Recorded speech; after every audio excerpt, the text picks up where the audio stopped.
La ville de Kiyoshi se dévoilait à moi comme une toile de fond sortie d'un rêve, mais mon cœur, lui, n'avait rien de l'insouciance d'une voyageuse.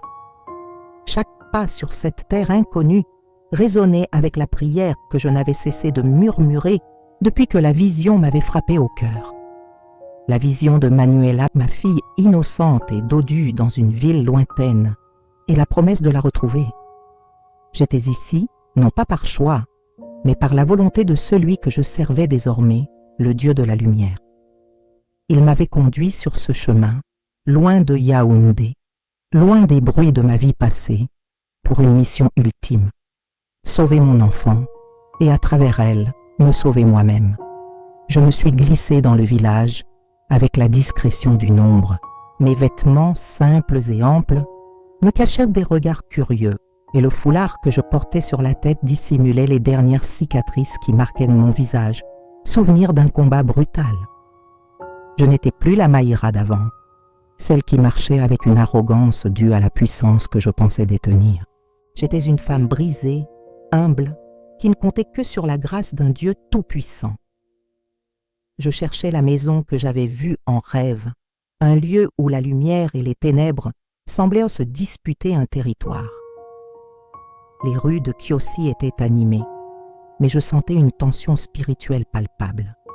Chaque recoin, chaque visage croisé portait en lui une part de cette guerre invisible. Mon cœur s'est serré quand, au détour d'une ruelle, j'ai reconnu une femme. C'était la femme du pasteur Merlin, celle-là même qui, dans mon rêve, tenait ma fille. Elle se déplaçait avec une grâce maternelle, son visage rayonnant d'une joie qui m'était étrangère. Elle était là, à Kiyoshi, et elle portait un enfant dans ses bras. Je suis restée immobile, cachée derrière un grand manguier. J'ai vu la petite fille, ses cheveux tressés avec soin, sa petite robe rose, le sourire qu'elle affichait. C'était Manuela. Elle était en vie, elle était heureuse et elle était aimée. Un flot d'émotions m'a submergée. La joie, la reconnaissance, mais aussi une douleur lancinante. Cette femme lui offrait tout ce que je n'avais pas pu lui donner. Une vie normale, une famille aimante, la sécurité. J'ai prié pour que Dieu me donne la sagesse de ne pas agir avec précipitation, de ne pas laisser la jalousie ou l'amertume dicter mes actions. La mission était de la sauver du monde des ténèbres, pas de la séparer brutalement de la seule mère qu'elle avait connue. Le rêve avait été précis. Le soir même, une grande fête serait organisée dans la maison, un rassemblement d'amis et de familles pour célébrer quelque chose d'important. J'ai su, avec une certitude absolue, que cette fête était le moment choisi par les forces du mal pour accomplir leur plan. Consacrer Manuela à leur royaume. La femme du pasteur, aveuglée par son amour maternel et sa soif d'enfant, n'avait pas compris le piège dans lequel elle était tombée. Sa foi naïve, son zèle sans discernement, en faisaient la cible parfaite. Mon cœur s'est serré à l'idée qu'elle aussi était une victime, manipulée par le même mal que j'avais servi autrefois. La confrontation finale, la nuit est tombée, lourde et menaçante. Je me suis dirigée vers la maison, le cœur battant, mais la Bible que je tenais dans ma main me donnait une force nouvelle. J'ai prié sans cesse, demandant au Seigneur de me couvrir de son sang et de me donner la victoire. L'ambiance était festive, la musique jouait fort, mais je sentais que derrière les rires et les chants, une guerre spirituelle se préparait. Les esprits maléfiques rôdaient autour de la maison, impatients de réclamer leur dû. J'ai vu la femme du pasteur, radieuse, présenter Manuela à ses invités. Elle était si fière, si heureuse. Mais quand la femme du pasteur a levé Manuela vers le ciel pour une prière de consécration, j'ai vu quelque chose que personne d'autre ne voyait. Un serpent venimeux, fait de ténèbres et de malice, s'est enroulé autour de l'enfant.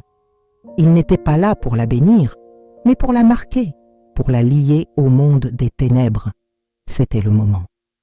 Sans hésiter, j'ai crié, d'une voix qui n'était plus la mienne, mais celle de l'autorité divine.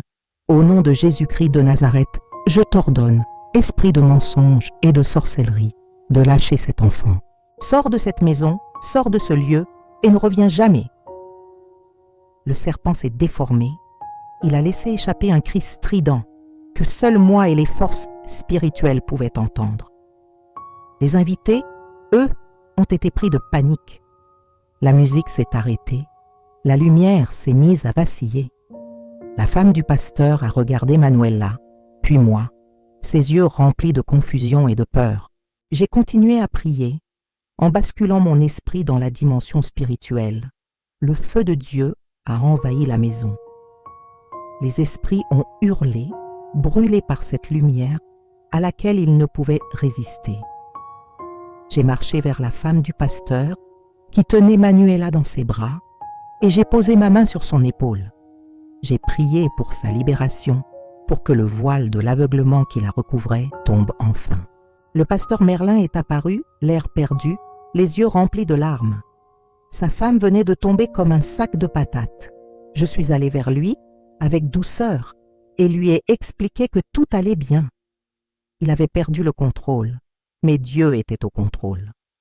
Ensemble, nous avons prié sur la femme, jusqu'à ce qu'elle reprenne ses esprits. Elle a ouvert les yeux et elle a regardé Manuela. Puis elle a regardé le pasteur Merlin.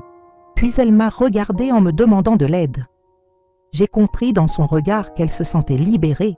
Elle avait retrouvé ses esprits et tout son amour pour l'enfant l'avait quittée. En fait, ce n'était pas un amour maternel qu'elle avait pour cet enfant, mais un esprit de captivité qui l'avait forcée à faire ce qu'elle n'était pas censée faire. L'amour que j'avais vu en elle n'était pas son amour, mais l'amour de l'esprit qui la dominait. Elle a couru se réfugier dans les bras de son mari, complètement honteuse. Je les ai laissés là tous les deux et je suis partie pour aller prendre Manuela. Mais un autre esprit s'était accroché à l'enfant. Cet esprit était celui de sa grand-mère. « Maïra, ma fille, qu'est-ce que tu fais? Cet enfant est à moi. Ne t'avise pas de le prendre. » Le combat était spirituel, mais la voix que j'entendais était comme un rugissement. Ma grand-mère était puissante, mais j'étais plus forte qu'elle dans la force de Dieu. Elle essayait de me distraire, de me faire douter, de me faire peur, mais je savais que je n'avais aucune raison de lui donner ce qui était à moi. J'ai attrapé le bébé et je l'ai serré fort contre moi en déclarant que l'esprit de sorcellerie, de mort et de pauvreté était chassé de la vie de ma fille au nom de Jésus. Ma grand-mère a crié et s'est débattue comme une folle avant de partir, vaincue. En fait, le pasteur et sa femme avaient été manipulés par l'esprit de l'enfant qui les avait emmenés à la prendre parce que cet enfant, même si elle n'avait pas été initiée, avait les prédispositions de la sorcellerie. Cet enfant était le roi qui devait régner sur le royaume des ténèbres. Sa grand-mère l'avait initié en couveuse et Séé et Dokayer, elle qui avait ordonné à l'infirmière de la mettre dans le monde réel, loin de sa mère, car si je la mettais au sein, les ruses de sa grand-mère auraient été mises à l'échec. C'est pour cela que je n'avais pas eu assez de force pour la nourrir, que le lait ne coulait pas. C'était une diversion pour m'amener à laisser mon enfant. Je suis restée là, seule avec ma fille, je pleurais, je la serrais contre moi, je la serrais comme si je ne l'avais jamais serrée. Mon cœur battait la chamade, la joie, le bonheur, la souffrance, tout était entremêlé en moi. Je n'avais pas encore la force d'être sa mère, je n'avais pas la force de la chérir, mais je savais que je devais me battre. La guérison et la nouvelle aube. Le lendemain, le pasteur Merlin et sa femme sont venus me voir. Ils étaient abattus, honteux. Ils m'ont demandé pardon et ont expliqué qu'ils s'étaient laissés aveugler par leur envie d'enfant. J'ai prié pour eux, pour leur libération et pour qu'ils trouvent un jour la paix dans la lumière de Dieu. Ma fille s'est mise à pleurer. Elle pleurait tellement que je ne savais pas quoi faire. Je la serrais, je la berçais, je la rassurais, mais elle ne s'arrêtait pas. Je suis allée me réfugier avec elle dans un coin de la maison et j'ai commencé à la nourrir. Mon lait, qui n'avait pas coulé à l'époque, coulait à flot. Mon ventre, ma chair, ma peau qui avait été abîmée, avaient retrouvé leur éclat. Je ne savais pas ce qui s'était passé, mais mon corps était à nouveau sain et je n'avais plus de douleur. J'ai alors compris que la guérison avait eu lieu. Le pasteur Merlin, sa femme, les personnes que j'avais aidées, toutes ces personnes avaient prié pour moi sans que je ne le sache, et Dieu m'avait guéri. Ma fille, quant à elle, a eu besoin de mon amour, de ma présence et de la lumière de Dieu. La nuit où elle avait été baptisée, elle a fait son premier voyage dans le monde spirituel et c'est là où elle a été déformée par le diable. Elle avait été déformée à un point où je ne la reconnaissais pas. Son corps était noir, son ventre était gonflé, sa tête était énorme. Elle était devenue un monstre. J'ai prié pour elle. J'ai prié que son âme soit libérée et que la malédiction sur elle soit brisée, que les œuvres de sa grand-mère soient réduites à néant. Je suis resté là pendant 3 mois, nourrissant ma fille, l'aimant et l'éduquant dans les voies du Seigneur. J'ai appris à l'aimer d'un amour inconditionnel, d'un amour qui venait de Dieu. Mon père, de son côté, est venu nous voir et il a pleuré de joie en nous voyant. Il m'a dit qu'il avait prié pour ma rédemption, pour ma délivrance et pour que je trouve enfin le bonheur.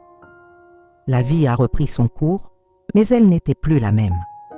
Le passé restait là, avec ses blessures, ses doutes, ses peurs, mais j'avais appris à vivre avec.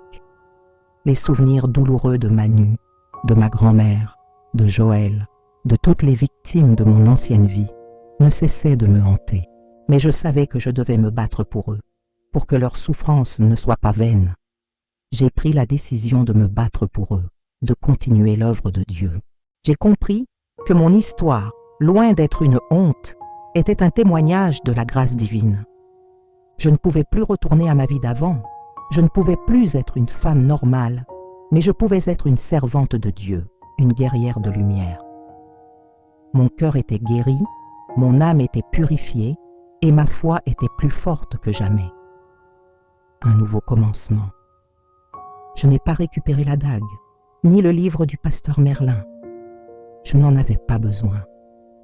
J'avais quelque chose de plus puissant que ça. Une foi inébranlable en un Dieu capable de tout. Le pasteur Merlin m'a demandé pardon. Ma mère et mon père m'ont pardonné et j'ai moi-même pardonné à mes bourreaux. Ma vie a pris une nouvelle direction, un nouveau sens. J'ai aidé mes frères et sœurs à retrouver la lumière de Dieu. J'ai aidé ma mère à reconstruire sa famille. J'ai aidé mon père à se réconcilier avec son passé. J'ai aussi fait la paix avec mon ancienne vie en allant voir les familles des victimes de ma sorcellerie. Je leur ai demandé pardon, je leur ai raconté mon histoire et je les ai aidés à trouver la lumière. Mon histoire, loin d'être un échec, a été le moyen pour Dieu d'opérer un miracle. Ma grand-mère, mes cousins et tous les autres qui ont été touchés par la sorcellerie ont été guéris. Le monde des ténèbres a été vaincu et ma fille, Manuela, a été sauvée. Je me suis réconciliée avec mon passé en acceptant de vivre une vie de prière et de service, en aidant d'autres personnes qui ont été blessées par le monde des ténèbres. Mon histoire est devenue un témoignage vivant de la rédemption et de l'amour de Dieu. Maïra, l'ancienne femme de nuit, est devenue une femme de lumière, une femme de foi, une femme de Dieu.